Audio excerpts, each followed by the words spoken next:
The next time you need a haircut, think of the barbershop with a grand tradition. Williams Barbershop. Williams Barbershop, proud to serve the entire community of Eufaula. Come by to our new location, new facilities, and see what it's like to be treated in style at Williams Barbershop in the old J.C. catalog store. There is another choice for making funeral arrangements. Central Funeral Services, located in Eufaula and Louisville, Alabama. With one-of-a-kind staff, thrives on professionalism and meeting the unique needs of families with a wide variety of services. Owned and operated by the Mixon family. Call 687-1060 or 266-5261. Melissa Mixon Smith, licensed funeral director. You're watching Gumbo Live with L.C. Green, and I'm here and I'm very excited. I got the guest that I told you I was going to get, and the one I've been wanting to get, and I'm so happy. I'm so happy, Ms. Rachael, that you was able to come today. Thank you. I'm back at the bread basket. I'm so glad to be back at the bread basket. I haven't been here for a spell, but I'm glad to be back. Let me say this to you first, Ms. Rachael. I want to thank you for what you do. I want to tell you that right now. I want to thank you for what you do. You take guts. And I've been doing a lot of reading. This is Black History Month. I've been doing a lot of reading. And one of the things that everything I read about, people I read about, you know, they say it takes courage to go out and speak to power. Yes. So why don't you do this here? Why don't you do this here from the start? Why don't you just tell us who you are? Everybody else got an opinion of who you are. Why don't you tell us who you are? Well, my name is Rachael Smith. I'm married to Larry Smith. All right. We've been together 40 years. 40 years? Uh-huh. I got you beat now. I got you beat. Oh yeah, we've been married 40 years. We've got 4 kids and 13 grandkids. Good Lord. And 2 great grandkids. But look, wait a minute. I've been married 43 years. I got 3 girls and 2 grandkids. So you got me beat on that. Yeah. And then plus, I have 21 siblings. There's 22 of us. Good, Jesus. And 16 of us living. And now you're from here? You're from here? Yeah. My people are here. I was born in Henry County, but I was raised in Barber County. Okay. I graduated high school at Baker Hill High. Okay. It was in 1974. Okay. And I went to Sparks for maybe a year or so. And I was in a field that I really wasn't going to pursue, so I dropped out. Okay. And that's basically all the education I have, other than what God has instilled. Sure. And that's he'll do a good job on it. Yes, he will. He'll do a good job. Even when you try to drop out on him, he'll still pour it in. Yeah, he will. He'll still pour it in. Now let's talk about several things. Let's talk about several things. What gives you? I'm gonna use the word courage. Because you're known for speaking up and speaking out. You're known for seeing what you perceive as wrong and saying something about it. Yeah. Well, where did that come from? From God. Well, I have a testimony. And really, I was baptized at the age of 12. And you know, back in the day when you got baptized, you're supposed to say you done seen God. You met God. Right. But truthfully, just saying. I really got the feeling and to really know that there was a living God in 09. Okay. March 1809. Okay. I'll never forget that. All right. I'll never forget that. Something special happened?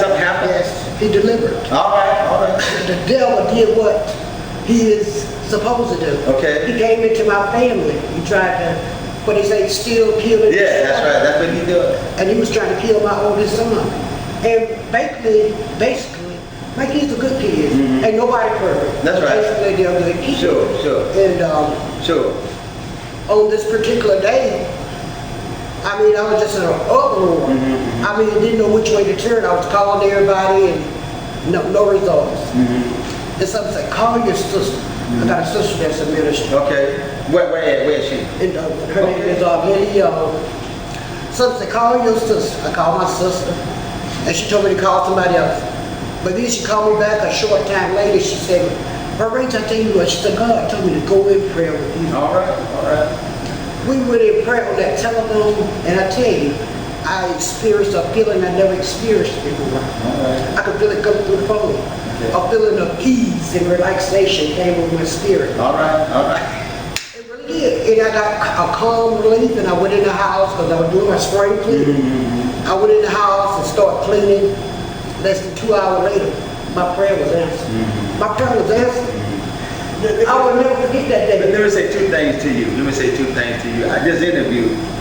It's going to be nothing like people expect it's going to be. I already know that. But let me ask you this. I'm going to ask you a question. And I'm going to tell you why I asked you this question. You hate anybody? I don't hate nobody. You know why I asked you that question? Because when you stand up and you speak out, people think you're speaking out of hatred. That's right. You know what I'm saying? And anger. They say I'm angry all the time. Angry all the time. They'll look at me and say I'm mean. But I don't care. I have been numerous places over the United States. And on cruises and other countries and stuff. People will come to me when they'll walk by other people and start a conversation, speak. And I say it's the Spirit of God. Sure, that's right. But people here locally, some say, "Oh, Rich, you look so mean." But then when they get it over, they say, "Right, you're not mean." That's right. Look, what happens, and especially when you're speaking to people of authority who think they got some power, they try to paint a picture of you speaking hatred. You follow what I'm saying? Or being mean. Yeah. That's why I asked you that question, because I can tell by your spirit right now, you know you're not mean. And I've had conversations with you before, and where I know you don't hate nobody. I know you don't hate nobody. You follow what I'm saying? Yeah. But I want to do that for our audience. They got some folks out there, even after you say that. Yeah, they still gonna say They're still gonna say that. But I learned to realize that my true identity comes with what God says about me. I'm a man. That's right. He made me fearfully and wonderfully. So I'm saying something. You know, it bothers me that a person might not like me or accept me, but I don't let it get me down.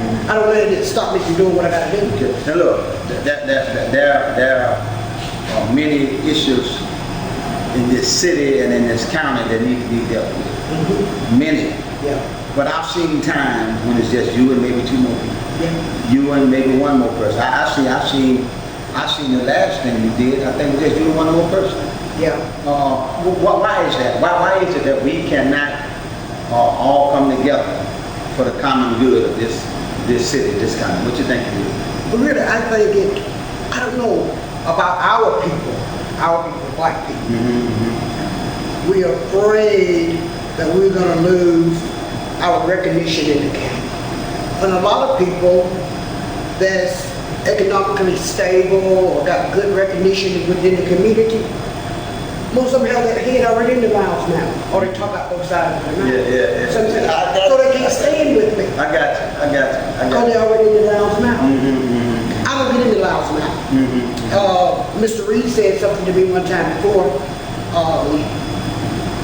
I was challenging him with the case in court. And he said, "Rachel, all the favors I did for you." I said, "Wait a minute. You ain't did nothing for me. You did what was right." That's right. You see what I'm saying? You did what was right. You did nothing for me.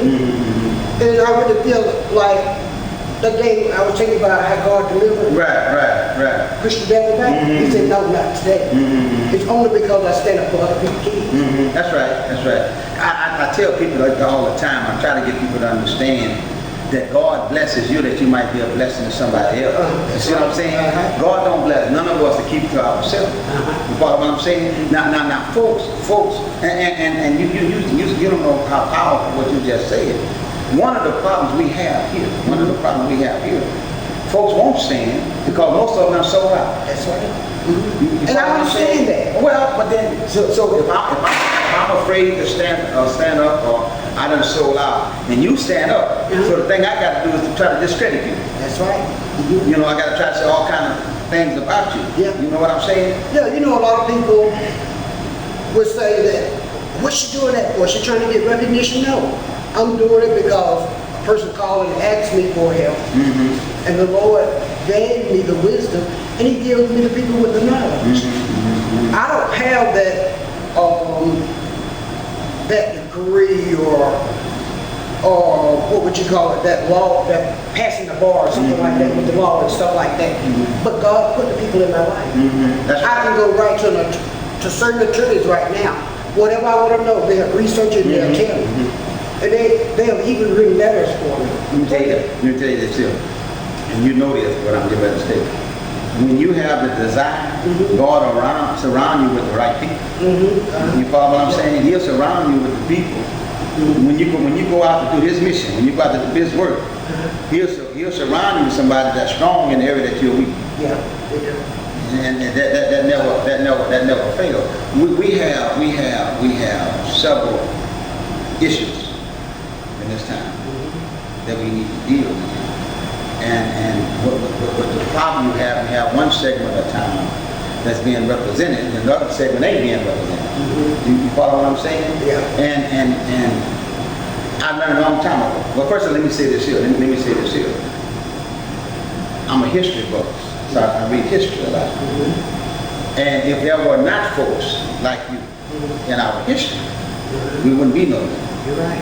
Because everything every change that was made, every major change that was made because somebody had to initiate it. You know what I'm saying? Somebody got to take a stand and initiate it.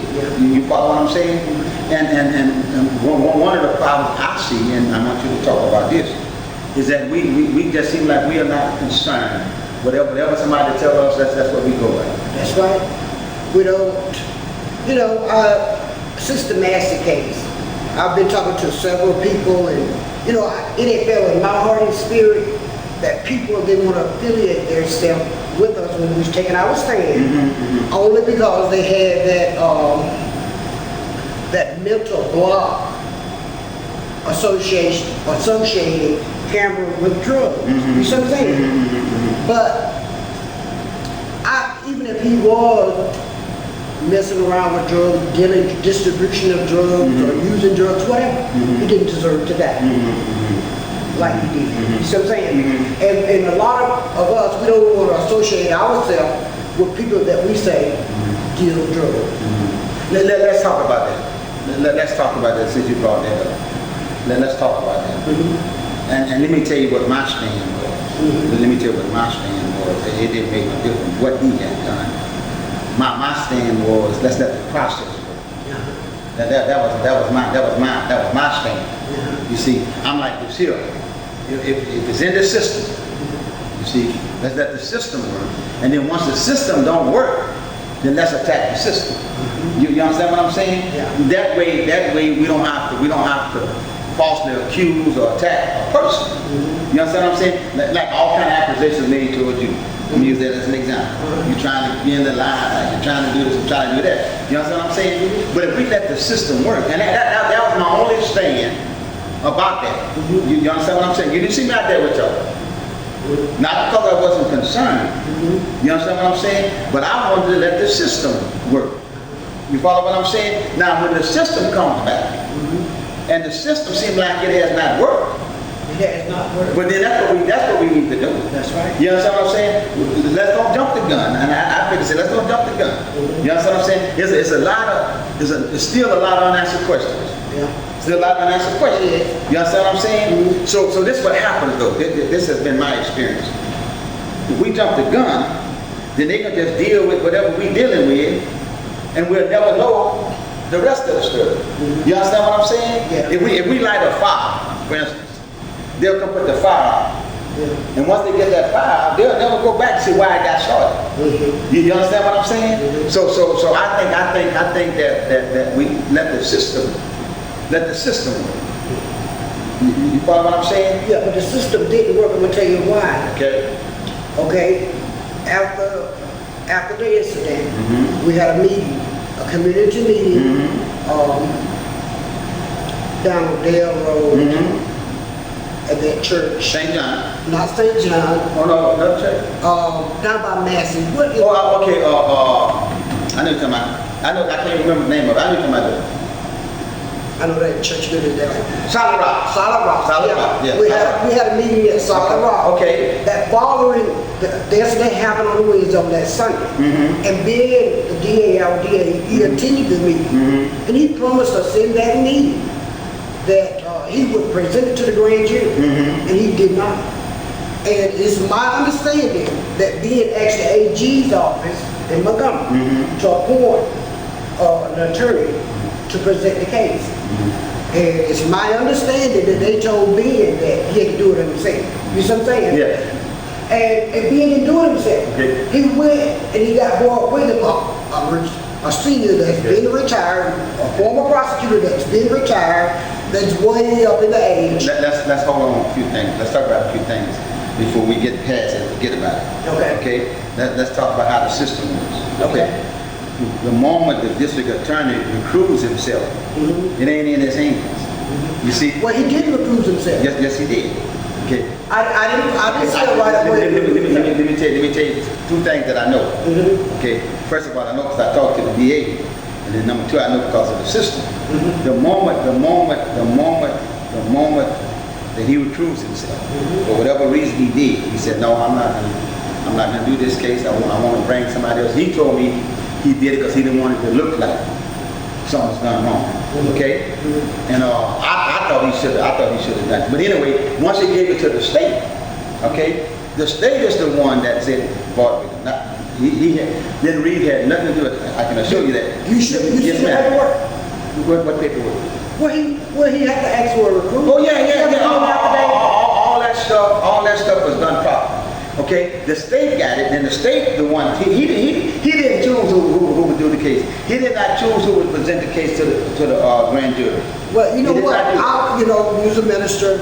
Oh, yeah. I always ask God to lead me. Sure. But I totally disagree with you on that. Okay. Because of the fact, why would the state appoint a DA that's retired instead of getting one from the office even up in Montgomery? Well, they did it for two reasons. Number one, if you follow cases, if you follow cases, when people start recusing themselves, that's what they do. They go get somebody who's retired. That's happening right now in Dale County. They get somebody who's retired, had nothing invested in it. You follow what I'm saying? They say, well, he know the law, he know how to preside, but he ain't got nothing invested in Barber County. That's their thinking. That's why they go get somebody like that. Well, okay, You follow what I'm saying? yeah, I know the process. Okay. But you saying that you know for sure that Ben recused himself. Sure. I know Ben failed to present the case, but I haven't seen any documentation where he filed or recused. The reason why he didn't present the case is because he had already recused himself. And we can go talk to him. Now, that's one of the things he said. He said that he would be open if I could call him a couple of days and we'll set up something where we can talk. Just like you sitting here, he came to and sit down with me and talk. And you know, I don't make no deals, nothing like that. Yeah. I don't make no deals. Yeah. You know what I'm saying? And we don't have nothing in front of us. We just talking straight from what we know. And that's how I do all my shows. Yeah. And Ben Reeves came here, Yeah. you know, and he talked as much as he could talk because it was an active case. Yeah. Because I wanted to know. My whole thing was, and I asked him this, and you can pull it up. You can pull it up when you follow TV1. That interview is still on there. You follow TV1. And I asked him. I said, why did you recuse yourself? Why didn't you take? I told him this. I said, I think you're selling the people of Barber County short. I think the people of Barber County got more confidence in you than they would have you bringing somebody else in.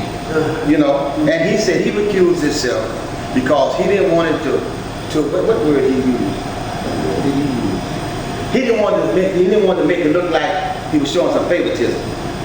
So and the moment he recused himself, the state took in and the state did everything from that point on. Okay. I disagree. All right, let's move on. All right. But see, and that's something else I want to tell you.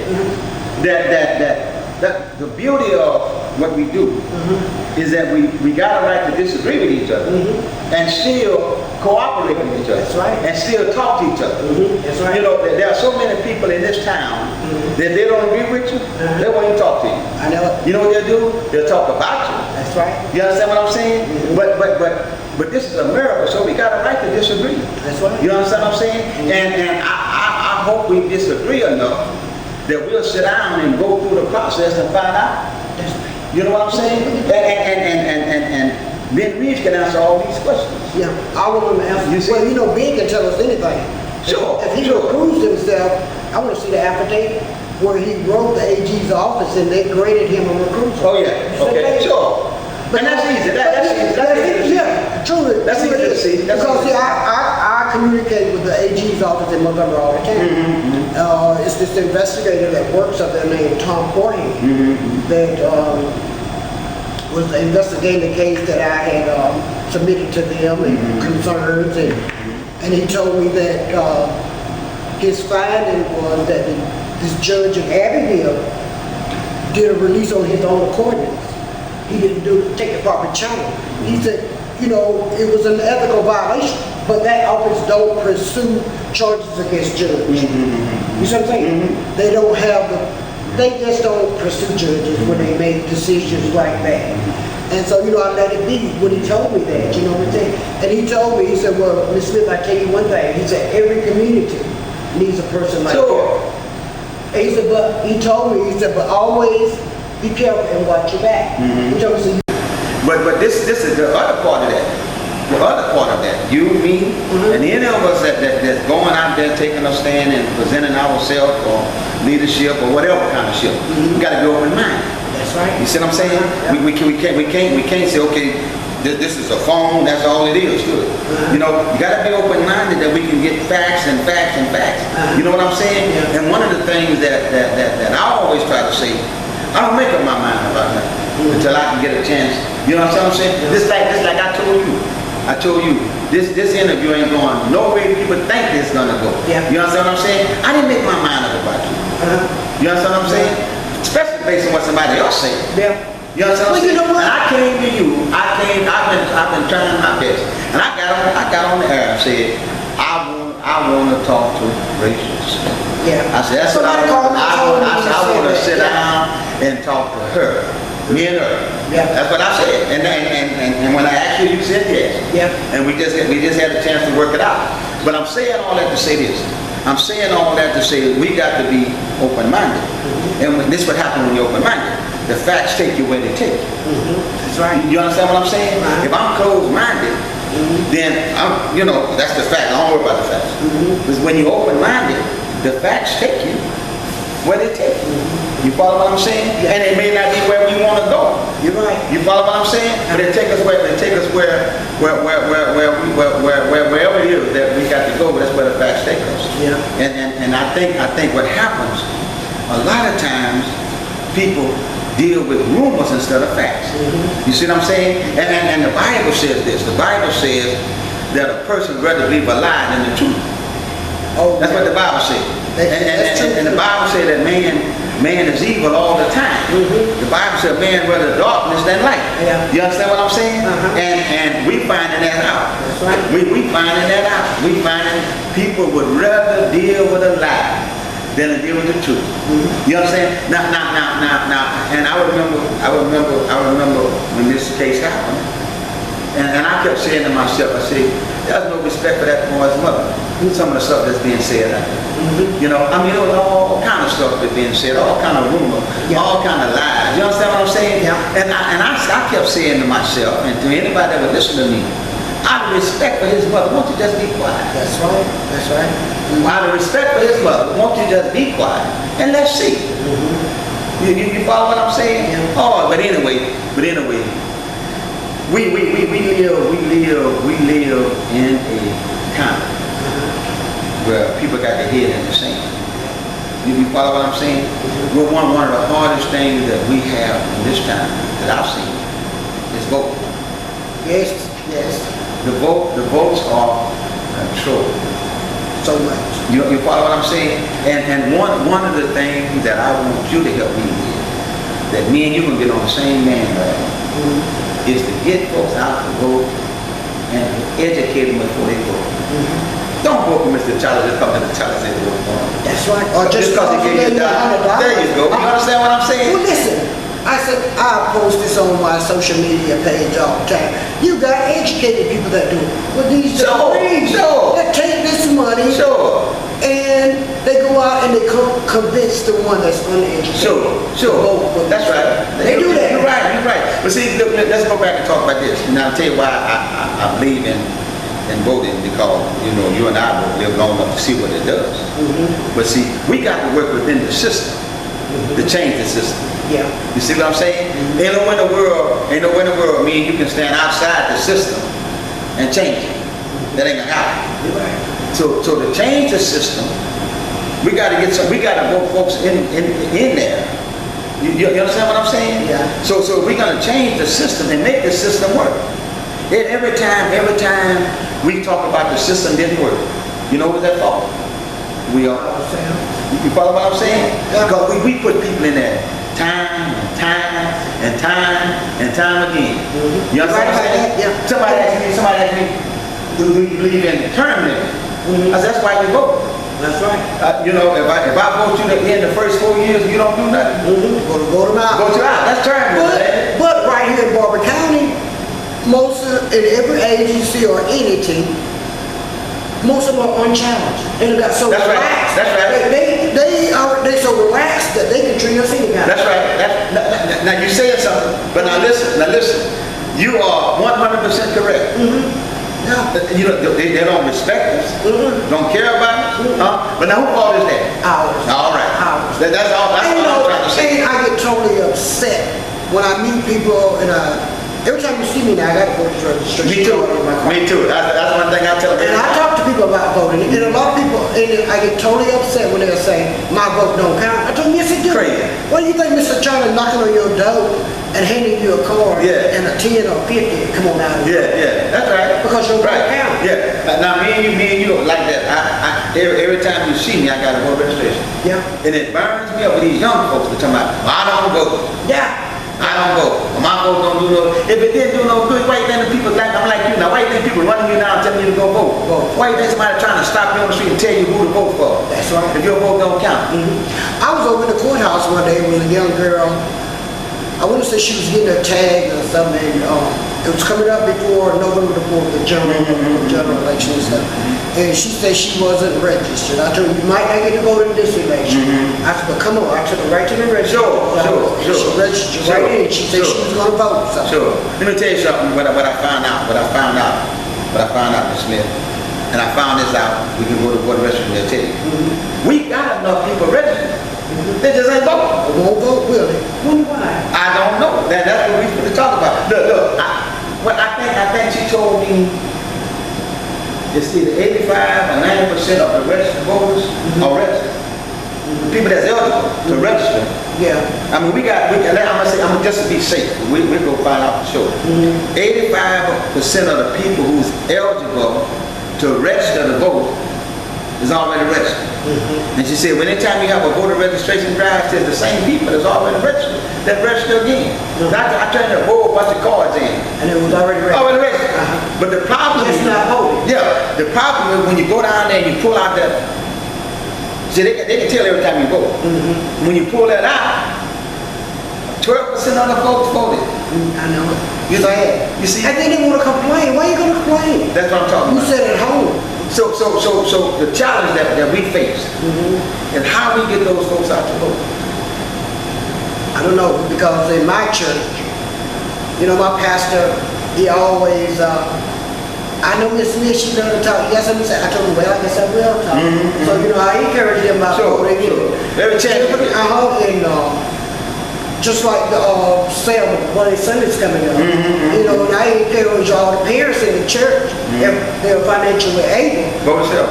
yeah, try to take your kids to experience that. Because I didn't get to go last year, but I went in 2012. And that was my first time. Oh, yeah. And I tell you, that was a feeling that I It never is. had. Yeah. I'm trying to find a way to show that movie here in town. I got it on DVD, but I don't know where or how to do it. So I'm gonna find that out. But you're right. But let's talk about a couple more things before my little dime run out. Okay. But I want you to promise we're gonna do this again. Okay. There's so much that we got to cover. We can't cover everything today. Yeah, because I want to use. Come on. I want to use this platform. Okay, come on. I'm gonna tell you. Okay. We're talking about voting. Okay. We're talking about people being relaxed in their position. Right. It's just like Earl Gilmore, who's the chairman. Okay. He's been the chairman forever. I think he's County Commission. That's right. Okay. It's just like he's been the chairman and he's been on the board forever. Which he live in a district which is most of his family, so he'll probably die in there. You know what I'm saying? But then, Henry Franklin is my commissioner. Okay. I live in District 1. Mr. Franklin, okay. He has the largest district in Barber County. Is that right? I didn't know that. And for them, I live in the rural area. Okay. Roll call Mary C. Smith. That was my mother. Right. Well, where's your mother? That was my mother-in-law. Oh, mother-in-law, okay. She was an activist. Okay. Back in 1965, her and Elijah Franklin, which is Henry's father, they filed a lawsuit against the Barber County Executive Democratic Board Committee to challenge them, and it got blacks on that board. You see what I'm saying? Yeah. And Henry Daddy, I think, Mr. Franklin was the first black commissioner. Okay. But I want to say that he passed before he got a chance to sit on the board. Okay. But Henry has been there, I know, 3 or 4 terms. And I don't know, I just don't like the way they disrespect him. He has the largest district. And I've been trying to find out. I asked my husband, because he's good with that stuff. I asked him, since Henry have the largest district, does he have more voters in that district? My husband would want to say it was more because of the land. Yeah. You could have the largest district, but have less people. You see what I'm saying? Because when they do that district, they go by land. You follow what I'm saying? So it's just like who got the largest district? But anyway, so that doesn't mean you got the most people. Yes. Oh, okay. That don't necessarily mean you got the most people. But anyway, But everybody got the equal number of votes. You see, nobody on the commission carry more weight than Mr. Franklin vote. That's right. You follow what I'm saying? This is what they did, though. Okay. And I've been trying to explain it. September 2012, they had told me that they were supposed to be doing a half-mile road, testing it with gravel. But they did the whole road. I'm talking Earl Gumbo, he's out there. I said, well, I see them working on our road now. We don't want a dirt road on that. Miss Smith, there is no way we can make you a dirt road unless everybody agree. Okay. I'm thinking that they're going to put down gravel and put a ceiling in. Not black top it like it used to be. You know what I'm saying? A circle with the black tar just Right. We was all in agreement for the gravel or they were sealed in. They just throw some big rocks up in the road. And I've been fussing ever since. Okay, let me ask you this. And what I do sometimes, and I'm not trying to be rude, but in order to make Gumbo lives roll like we need to make it roll, sometimes I cut you off. Did your commissioner, Mr. Franklin, this is your county commissioner, did he take the lead in this on No. what happened to this road? He didn't know anything. They didn't tell him nothing. They told him nothing. And Henry, now my husband and just about some of the residents used to go to the meeting. Now they got really upset with Earl Gilmore in that one meeting. He sit there and said that Will had told him that, we like this, go ahead on with the road. Will said he never told him that. And they really want to knock him out. Who was Will? Will Tall is a resident and lives on the road as well. But now, let's back up. If I'm the commissioner for this district, can nothing take place in that district unless I initiate it. Is that correct? That's the way it's supposed to be. Even if they had voted to do it, ever since 2006, the road has started getting bad. I think they paved that road maybe in the early 70s.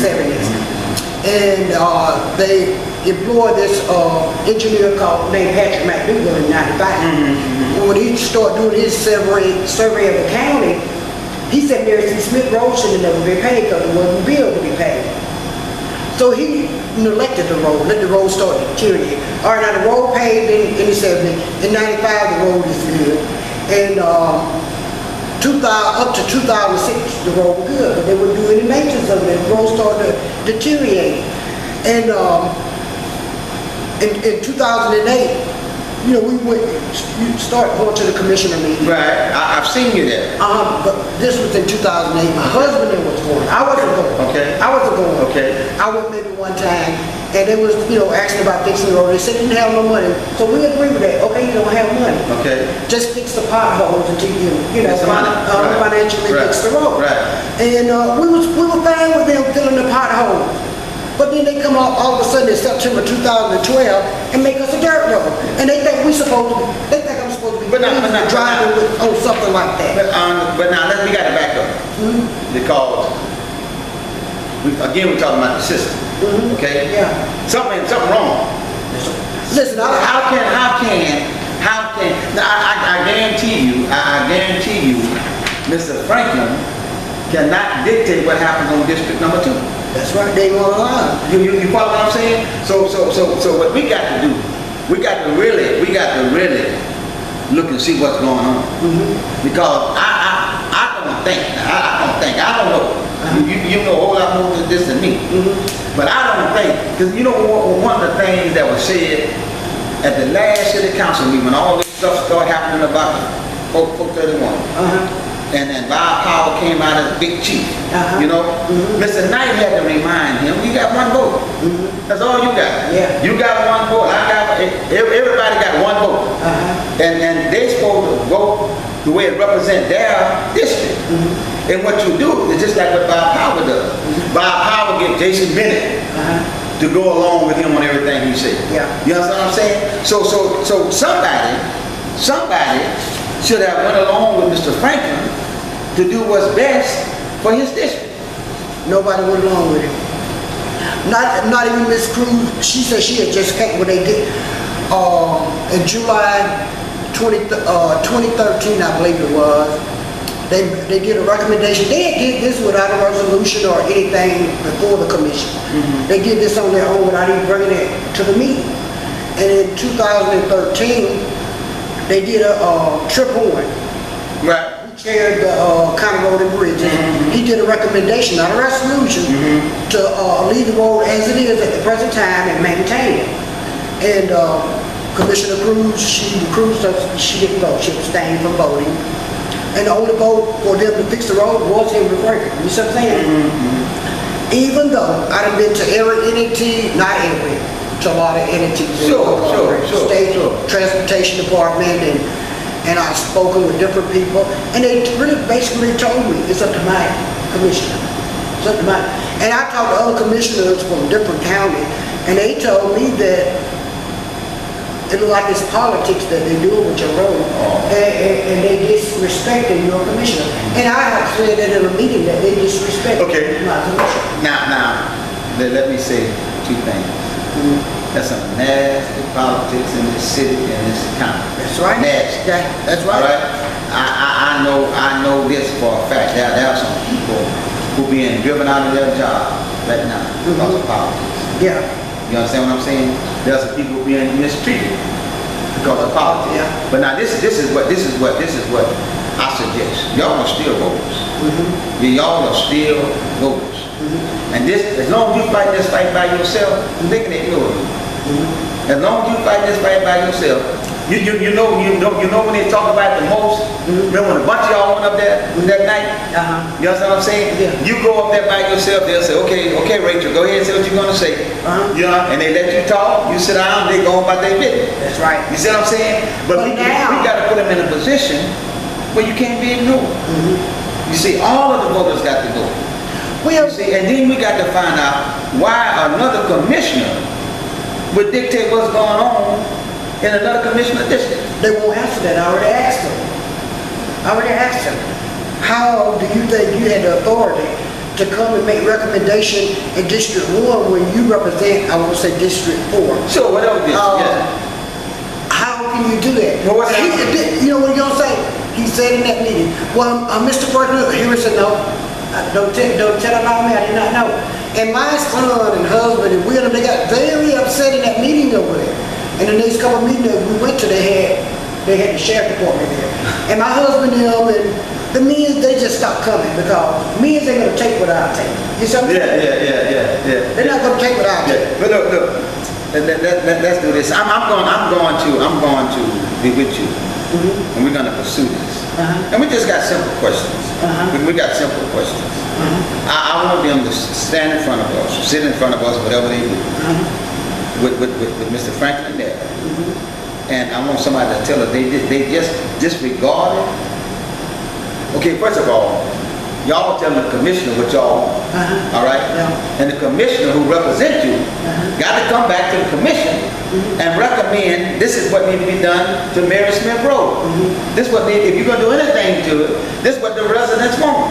Well, and I want somebody on that commission to tell us that they just disregarded what he said and did what they want to do. I don't need that. Well, I tell you what, in June of 2013, Ms. Cruz, Commissioner Cruz, and Commissioner Franklin and Horn came out on Mary Smith Road, and we was looking because they had big rocks out there, and then they started bringing a little smaller one out. Commissioner Horn made a statement, oh, well, I suggested to Patrick. Patrick is the engineer, but he's going to get mad. And Commissioner Cruz said, well, Patrick boss. Yeah. He got to do what we said. That's right. And when I brought it to their attention in the commission meeting, didn't even want to remember saying that. Yeah, well, but anyway. But you know how that goes. You know how that goes. And you know why it go that way. Yeah. You know what I'm saying? Because see, somewhere down the line, they forget about the truth.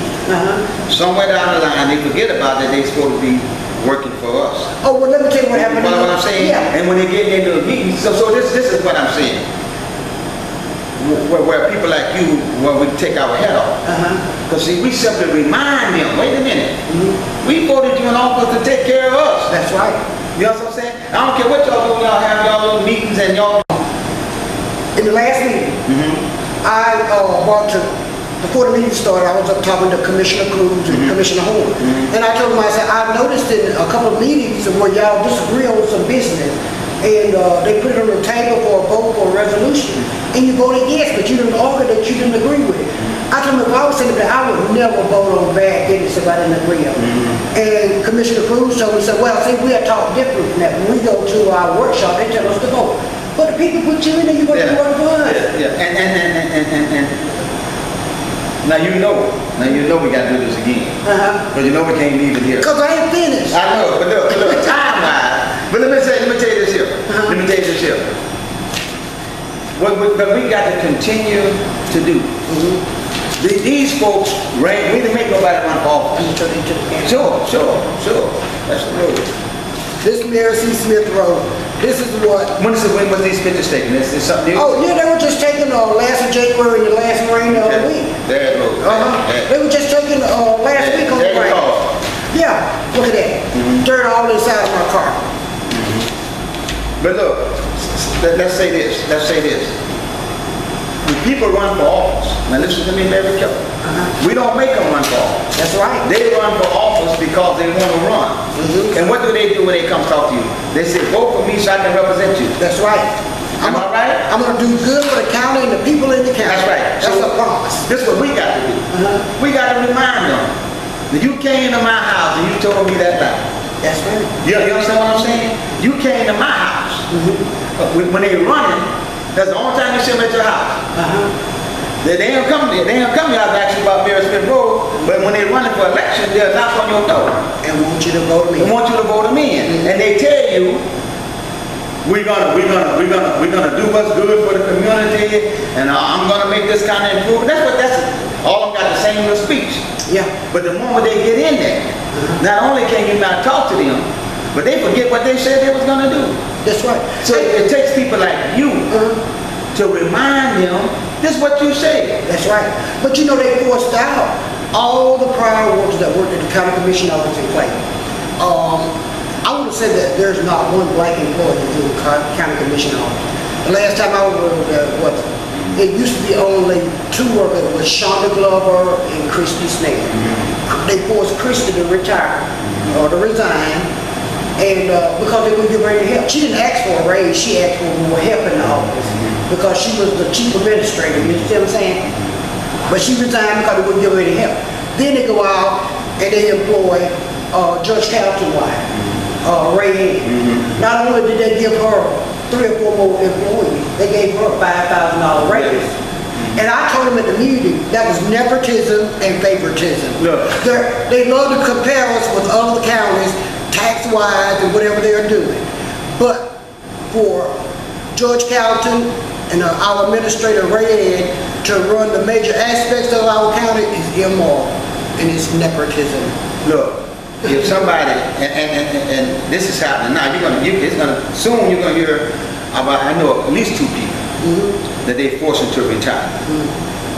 Strictly for political reasons. All right? But this is what I say to us. This is what I say to us.